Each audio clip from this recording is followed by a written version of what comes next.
시청자 여러분 안녕하십니까? 어제와 오늘은 우파 세력에게 나아가서는 대한민국에게 정말로 기쁜 날입니다. 어제는 한동훈 장관이 비대위원장으로 취임을 했고 오늘은 이준석 전 대표가 국민의힘에서 탈당하는 날입니다. 자진 탈당의 형식을 취하고 있지만 그가 그동안 국민의힘에서 받은 여러 가지 이 평판과 비판과 대접과 이런 것에 비춰보면, 그리고 그가 국민의힘에서 실패한 여러 가지 이력을 보면 튕겨져 나가는 것, 내쫓겨 나가는 것과 다름이 없습니다. 이준석 전 대표는 국민의힘의 암세포이자 알턴이고 썩은이였습니다. 고질이었습니다. 이 썩은이가 드디어 빠집니다.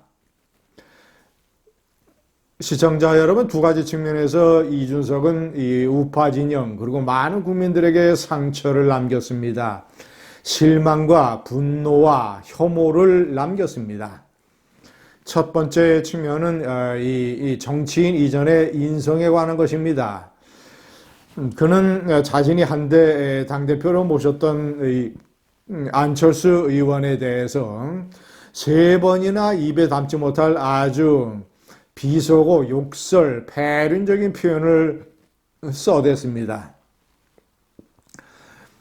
어떤 때는 이 강서구청장 선거가 한창일 때 당에게 너무나 중요한 시점에서 선거운동을 열심히 하고 있는 안철수 의원에 대해서 뭐뭐하고 뭐뭐했네라고 아주 비속어, 비아냥 욕설을 퍼붓고, 무슨 공개 방송에서 또는 공개적인 이런 이 강연 자리에서 XX로 표현되는 욕설들을 퍼붓습니다. 시청자 여러분, 두 번째 측면은 그런 인성을 차치하고라도 이준석 전 대표가 윤석열 정권과 우파 진영, 국민의힘이 중요하게 생각하는 가치나 정책에 대해서 얼마나 180도 이 배반적인 입장에 처해 있는지.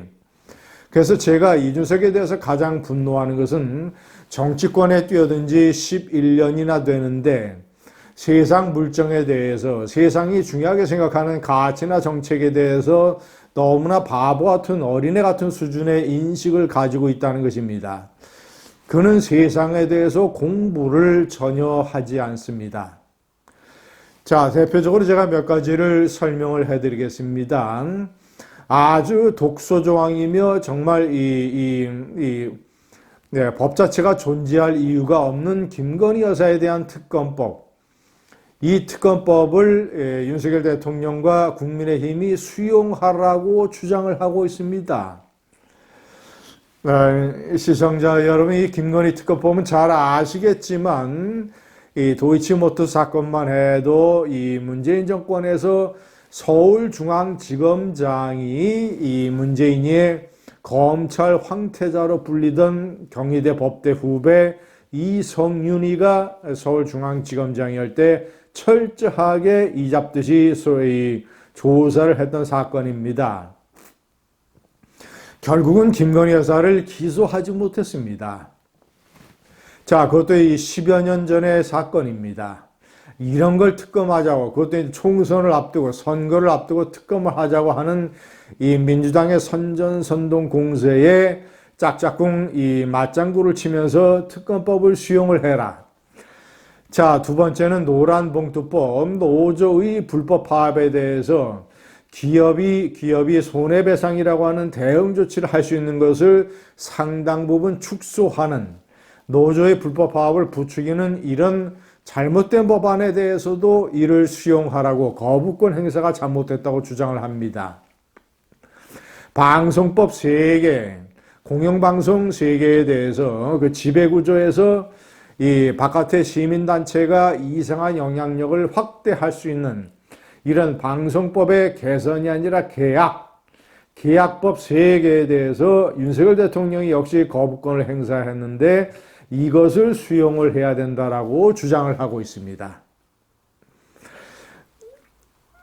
시청자 여러분, 박정훈 대령 수사단장 사건, 해병대 사단장, 여단장 이런 해병대 고위 전투 지휘관들에 대해서까지 무리한 수사를 하는, 잘못된 행동을 하는 박정훈 수사단장에게 윤석열 대통령이 국군 통수권자로서 국방부 장관을 통해서 그렇게 하지 말라고 명령하는 것에 대해서 불복종을 했던 일개 대령, 그래서 명령 불복종 사건으로 형사 기소가 되어 있는 이런 박정훈 대령을 이준석은 옹호하고, 그를 옹호하는 기자회견에서 눈물을 질질 흘리는 이따위 모습을 보였었습니다.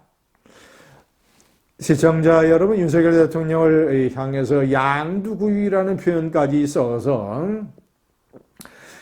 중징계를 받았던 이준석에 대해서 세상이 분노하는 것은 그가 한때 젊은 정치인 세대를 상징을 했는데, 그로 인해서 젊은 정치인 이준석이가 인성도 파탄증형에 이르고 세상 물정에 대해서 너무나 모르고 공부를 하지 않고 그저 언론 좌파 세력의 선전선동에 이용당하는 모습을 보고, 이준석뿐만 아니라 젊은 정치인들에 대한 세상 사람들의 기대가 많이 무너졌다라는 것, 걱정이 많이 늘어났다라는 것, 이런 것들이 이준석이 끼친 대표적인 해악입니다.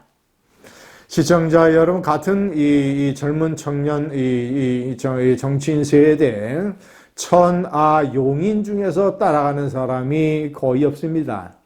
김용태 전 청년 최고위원은 이미 탈당하지 않겠다고 선언을 했습니다. 그가 왜 이준석을 따라가서 미래의 인생을 망치겠습니까? 시청자 여러분, 이준석이는 이제 탈당을 해서 온라인을 이용을 해서 10일에서 15일 내에 5개 시도당의 당원 1000명 이상을 모아서 창당을 하겠다고 얘기를 하고 있습니다. 창당은 할 수 있겠죠. 자, 그런데 너무나 미미해서 그가 곧 그의 존재가 사라질 것입니다. 어느 누가 이준석 신당을 통해서 지역구에 출마를 할 수 있겠으며, 한다고 해서 당선될 사람이 누가 있겠습니까? 설사 국민의힘에서 공천을 받지 못한 사람이라 하더라도 4년 후에 절치부심을 해서 재기를 노리는 것이 낫지, 이준석 신당으로 가서 영원히 정치 인생이 끝나는 선택을 하겠습니까? 이준석이 금태섭, 이 류정, 그리고 이 양향자, 이런 제3지대 정치인들과 연합 정당을 추진한다 하더라도 시간이 갈수록 그 그룹 내에서 이준석의 존재는 점점 축소될 것입니다. 결국 이준석 신당은 실패로 끝날 것입니다. 감사합니다.